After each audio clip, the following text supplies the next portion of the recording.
Assalamualaikum warahmatullahi wabarakatuh.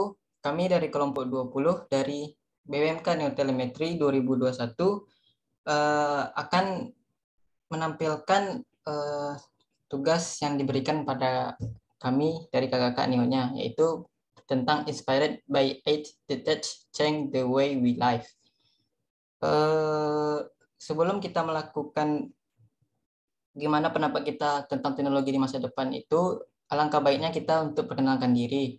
Mungkin mulai dari aku, yaitu aku adalah Fawzaki Rahmatullah dari jurusan Teknik Lingkungan. Aku Celisa Salsabila dari jurusan Teknik Elektro. Perkenalkan, nama saya Usnakati Mahabel dari Fakultas Kedokteran Gigi. Saya Muhammad Arfi Akbar dari jurusan Teknik Mesin.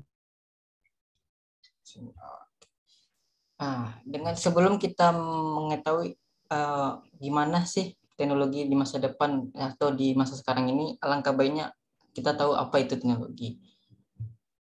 Untuk penyampaian teknologi mungkin disampaikan oleh Bang Raffi. Tuh Bang Raffi, silakan. Jadi sebelum kita lebih lanjut, kita harus tahu apa itu teknologi. Teknologi itu sebuah sarana dan prasarana yang menyediakan sebuah barang atau komponen yang diperlukan bagi kelangsungan hidup dan kenyamanan hidup umat manusia.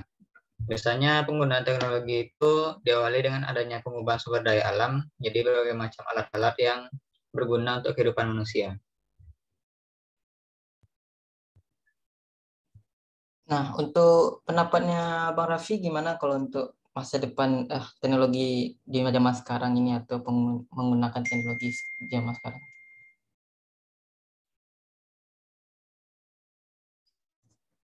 Kalau untuk masa depan, kemungkinan teknologi itu akan berkembang dengan pesat. Contohnya AI atau teknologi AI yang bisa saja menggantikan peran manusia. Dalam penerapannya, AI ini menciptakan pekerjaan yang baru untuk manusia yang bahkan saat ini belum tersedia. Sebenarnya dapat dikatakan bahwa AI ini belum bisa menggantikan peran manusia seutuhnya karena masih membutuhkan manusia sebagai basis atau hal yang atau mana ya, manusia itu sebagai pusat mengendalinya lah. Jadi teknologi bertenaga AI ini dirancang untuk melakukan pekerjaan yang menghambat produktivitas manusia seperti pekerjaan yang bersifat repetitif. Biasanya salah satu dampak terbesar yang terasa dari adanya teknologi AI ini adalah di tempat kerja. Teknologi AI berhasil meningkatkan produktivitas di kantor secara drastis, dari mulai pengelolaan barang-barang dan sebagainya. Fungsi utama dari AI ini kemampuannya untuk mempelajari data yang diterima secara berkesinambungan. Semakin banyak data yang diterima dan dianalisis melalui algoritma khususnya, semakin baik pula AI dalam membuat prediksinya. Itu mungkin sedikit pendapat Bang Raffi dari teknologi masa depan atau untuk masa sekarang ya. Untuk Inspired by Touch ini akan disampaikan oleh Kak Calisa dan Kak Usna. Untuk Kak Usna atau Calisa dipersilakan. Baik, untuk dampak positif teknologi di masa depan sendiri, yaitu ada pertukaran sebuah informasi yang menjadi lebih cepat dan mudah, memudahkan pekerjaan, lalu pekerjaan yang dapat dilakukan oleh satu orang menjadi lebih efektif dan efisien, lalu sistem pembelajaran yang dilakukan secara online tanpa harus dilakukan tatap muka. Sedangkan menurutku, yaitu memberikan kemudahan untuk mendapatkan layanan tertentu lewat jarak jauh, misalnya berbelanja online atau pesan tiket kereta secara online.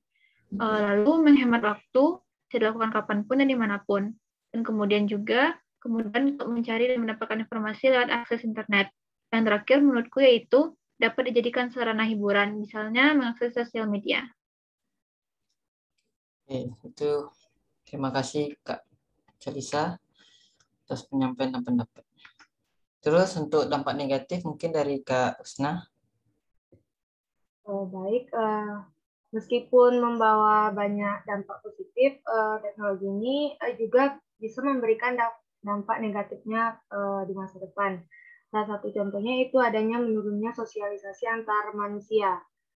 Dengan perkembangan teknologi yang sekarang ini, mulai berkurangnya sentuhan atau interaksi antar manusia secara langsung. Karena saat ini mayoritas orang bahkan sudah memilih segalanya melalui secara online.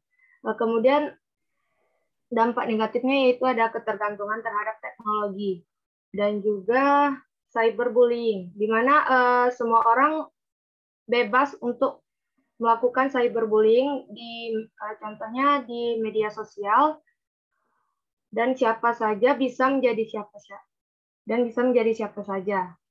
Ya berkomentar negatif tanpa memikirkan apa yang dirasakan oleh orang yang ia berikan komentar negatifnya tadi. Kemudian adapun dampak negatifnya yaitu ada pornografi, perjudian, dan penipuan. Di mana teknologi mungkin bisa saja membuat seseorang mudah memperoleh informasi yang buruk.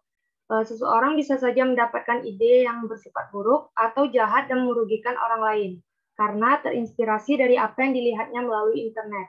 Contohnya, game online juga bisa saja menanamkan karakter yang buruk pada seorang anak, sehingga anak berkembang menjadi pribadi yang buruk.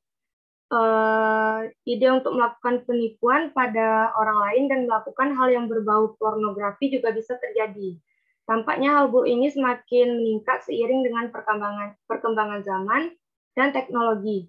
Kejahatan cyber juga sedang marak terjadi karena adanya teknologi yang semakin canggih.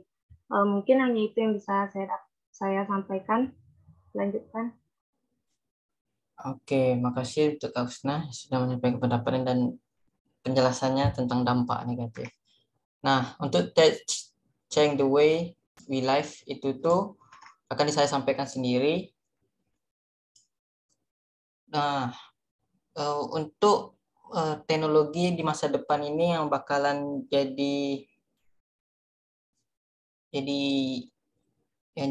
terkenal itu adalah ada tiga yaitu adalah AI, IoT, dan wearables and augmented humans.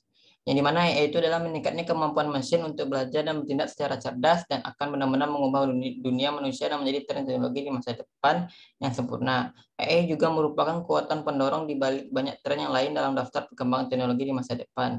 Nah, AI tadi yang seperti Bang Raffi bilang juga akan menghentikan manusia. Mungkin itu untuk zaman sekarang, mungkin tidak. Tapi untuk sekitar 50 tahun ke depan atau 100 tahun ke depan kemungkinan bisa jadi.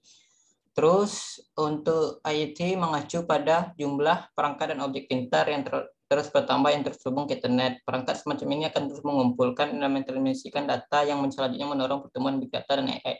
Yang dimana saat ini kita sudah ketergantungan sama IoT yang dimana kita sering menggunakan smartphone, smartwatch yang berbasis OS Android maupun iOS. Terus Windows untuk yang menggunakan PC atau laptop.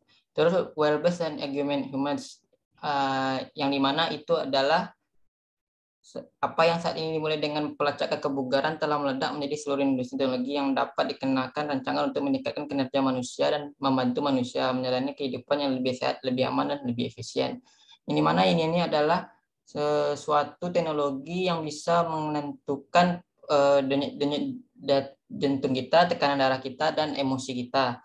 Ini juga salah satu teknologi yang menurut masa depan yang bisa kita terapkan untuk kesehatan kita juga atau mental health kita juga. Nah, untuk pendapatku sendiri, untuk tiga ini mungkin untuk masalah IoT mungkin sekarang dampak negatifnya juga banyak, terus dampak positif juga banyak. Jadi untuk teknologi di masa depan ini sepertinya alangkah baiknya kita mengurangi melakukan menggunakan smartphone dan terus menggunakan smartphone itu untuk hal-hal yang positif. Mungkin sekian dari saya dan teman-teman saya dari kelompok 20. Terima kasih.